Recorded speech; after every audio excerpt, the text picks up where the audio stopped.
You are listening to the voice of David Ben-Gurion, proclaiming the independence of the State of Israel. Israel is Born. A dynamic documentary of the birth of a state, the State of Israel, which this spring celebrates the 10th anniversary of its independence, proclaimed in the spring of 1948. The American Committee for Israel's 10th anniversary celebration takes pleasure in presenting this program, consisting of excerpts from the record Israel is Born, produced by Kedman Records. The narrator is Arthur D. Holtzman. Of David Ben-Gurion. אנו חברי מועצת העם, נציגי היישוב העברי והתנועה הציונית, ביום סיום המנדט הבריטי... By virtue of the natural and historic right of the Jewish people and of the resolution of the General Assembly of the United Nations, we hereby proclaim the establishment of the Jewish state in Palestine to be called Medinat Yisrael, the State of Israel.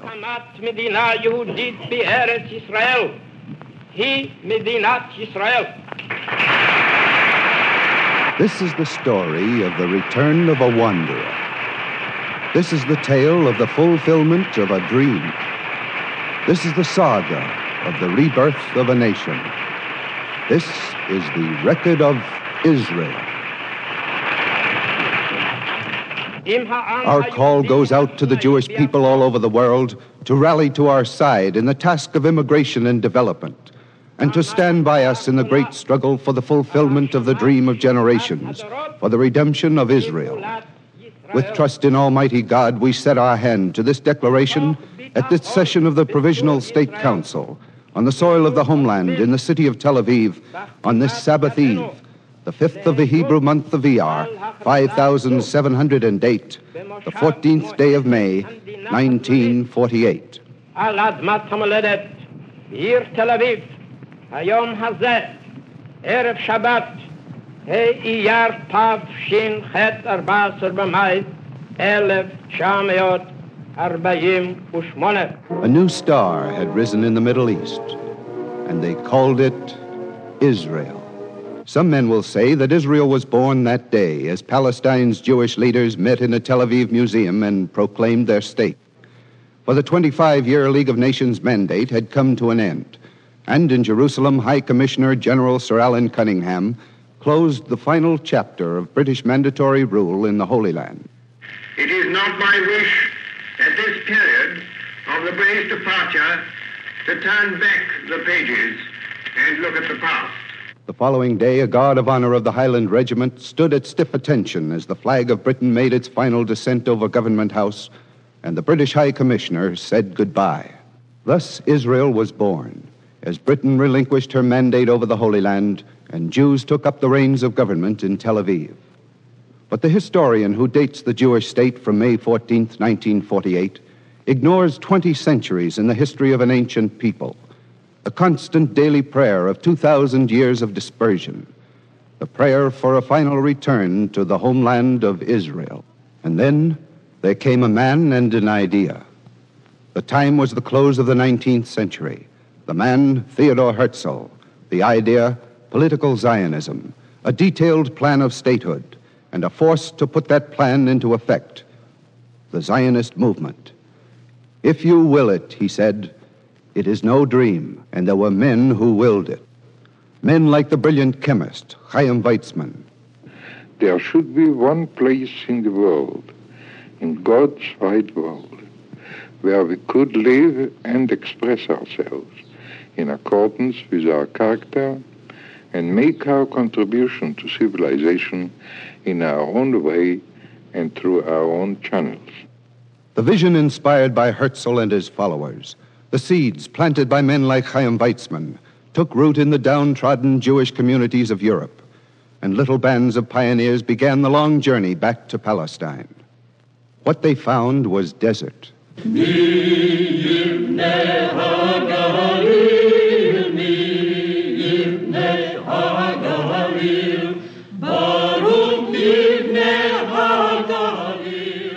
Mi Yivneh HaGalil. Who will build Galilee? We will build Galilee, irrigate its fields with sweat and tears, fill in its swamps with the bodies of the sick, terrace its mountains with the bones of the fallen. If you will it, it is no dream.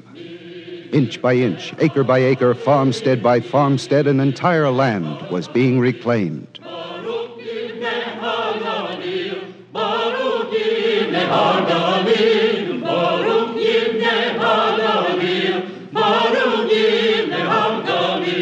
And a Christian world gave token of its admiration. Britain's Balfour Declaration in 1917 and the League of Nations mandate over Palestine 5 years later, recognizing the ancient bond between Zion and the Jew. But there were Jews whose pathway to Zion was forever barred. Europe rang with the rasping echoes of hatred, of marching men and the voice of Adolf Hitler. Und insofern auch vielleicht noch interessant. And a song, the dread song of conquest, of Deutschland, Deutschland, Deutschland über alles.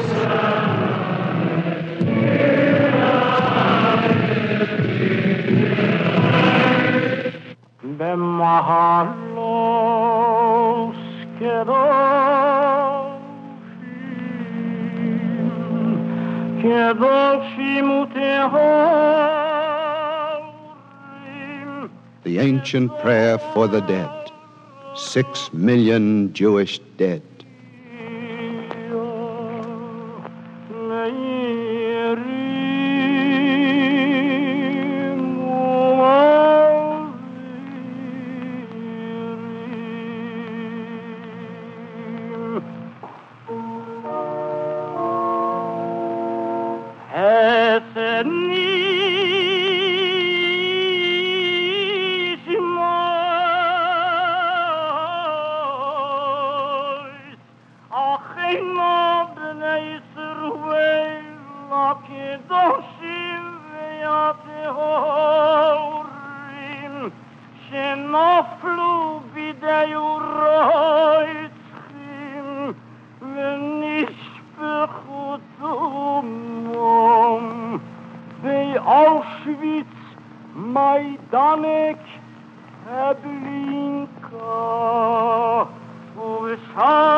O God, full of mercy, who dwelleth on high, cause the souls of our departed brothers of Auschwitz, Majdanek, Treblinka, and the other scenes of torture and death to find repose and peace among the souls of the holy in the firmament of the sky. Those who were left at the end turned their sorrowing faces westward, or eastward, or homeward toward Jerusalem, yearning for a land they had never seen and for welcoming hands they had never known. The voice of Chaim Weizmann called them home. Jewish history has always been working through the remnants of Israel. Again, we stand before a period when we shall have to collect and assemble the remnant from the north and the south, from the east and the west. I am fully convinced that all who have and will become citizens of the Jewish state will strive their utmost to live up to the new opportunity which history has bestowed upon them. It will be our destiny to create institutions and values of a free community in the spirit of the great tradition. And the world took notice of the fate of those remnants of Israel and of Jewish pleas for the one solution that could guarantee an end to homelessness and eternal wandering: statehood through partition of the Holy Land. The United Nations debates on the partition resolution were bitter and vehement. And on November 29th, 1947, We will proceed the roll call. You all know how to vote. Those who are in favor will say yes. Those who are against will say no. And the abstainers, always they know what to say. We will start it now. Afghanistan, No. Argentina? Argentina? Abstention. Australia? Yes. Belgium? Yes. Bolivia? Yes. Brazil? Yes. Belarusia? Yes. The final vote on the United Nations Canada? Palestine Partition Resolution Yes. had begun.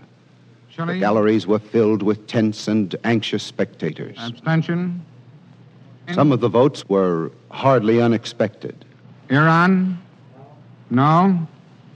Iraq? No. Lebanon? No. Soviet Union? Yes. The United Kingdom? Abstain. The United States? Yes.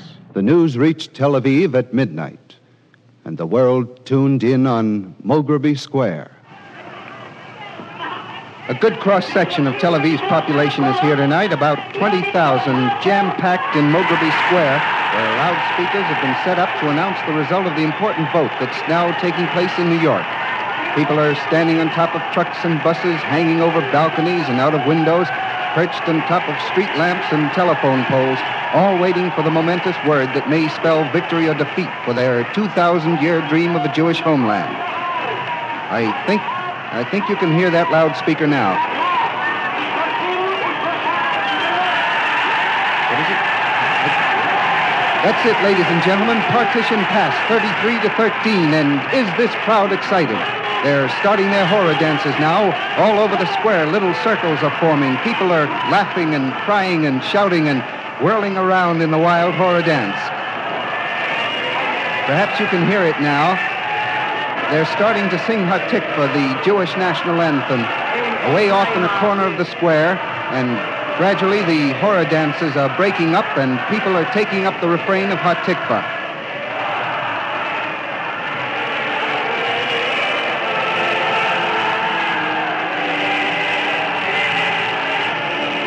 All around me, I can see Jews weeping unashamed while they sing.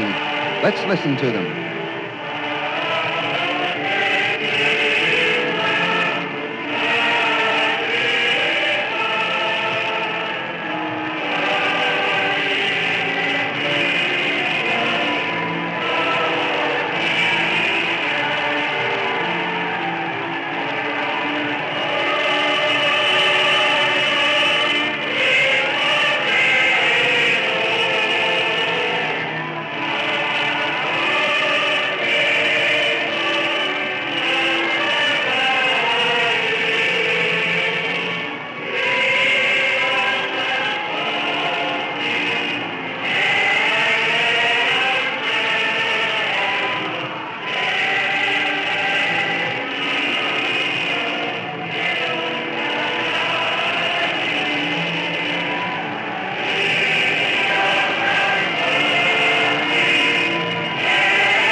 And thus, Israel was born. The American Committee for Israel's 10th anniversary celebration, under the general chairmanship of former Senator Herbert H. Lehman, has presented this program as part of the American observance of Israel's 10th anniversary, underscoring the community of interests uniting the two democracies, the United States and Israel. The excerpts you heard were from the record Israel is Born, produced by Kidman Records. Arthur D. Holtzman was the narrator.